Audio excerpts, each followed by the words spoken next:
Well, good afternoon, everybody. Obviously, all of us across the country are concerned about the potential impact of Hurricane Sandy. This is a serious and big storm.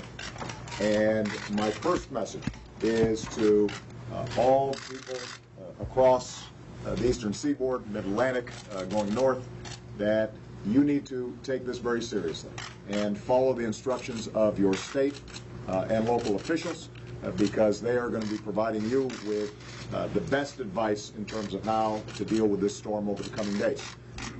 We've just had an excellent meeting with the FEMA team here, the various agencies that are in charge, including the Department of Defense, Department of Energy, and others that are going to need to respond very quickly. Under Craig Fugate's leadership here at FEMA, we've had a chance to talk to the regional officials as well. And I just had a phone call with the governors of potentially impacted states, as well as some of the major cities in the region. At this stage, everybody is confident that the staging process, the pre-positioning of resources, commodities, equipment that are going to be needed to respond to the storm are in place. But as Craig has emphasized, this hasn't hit landfall yet. So we don't yet know where it's going to hit, where we're going to see the biggest impacts, and that's exactly why it's so important for us to respond big and respond fast as local information starts coming in. I want to thank all the members of the team for the outstanding work that they're doing, but the other thing that makes this storm unique is we anticipate that it is going to be slow moving. That means that it may take a long time not only to clear, but also to get, for example, the power companies back in to clear trees and to put things back in place so that folks can start moving back home. So my main message to everybody involved is that we have to take this seriously. The federal government is working effectively with the state and local governments. It's going to be very important that populations in all the impacted states take this seriously. Listen to your state and local elected officials.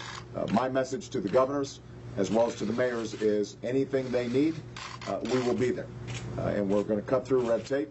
We're not going to get bogged down with a lot of rules. We want to make sure that we are anticipating and leaning forward into making sure that we've got the best possible response to what is going to be a big and messy system. So again, thank you everybody. Craig, would you like to add something? Now again, as the President says, it's going to really come down to the public heeding those evacuation orders, taking protective measures. If they haven't gotten ready, they can go to ready.gov, get information on how to protect them and their families, but also check on your neighbors. This is going to be a big storm. We need to be there for each other. Okay. Let me emphasize that again. Ready.gov for the general public. If you need to know how to respond, that's where you can get centralized information.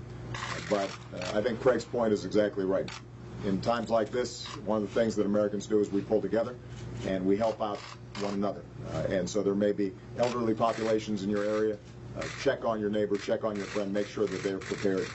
If we do, then we're going to get through this storm just fine. But we're going to have to make sure that we are vigilant and vigilant for a couple of days. Don't anticipate that just because the immediate storm has passed, that we're not going to have some potential problems in a lot of these communities going forward through the week. All right? Thank you very much, everybody.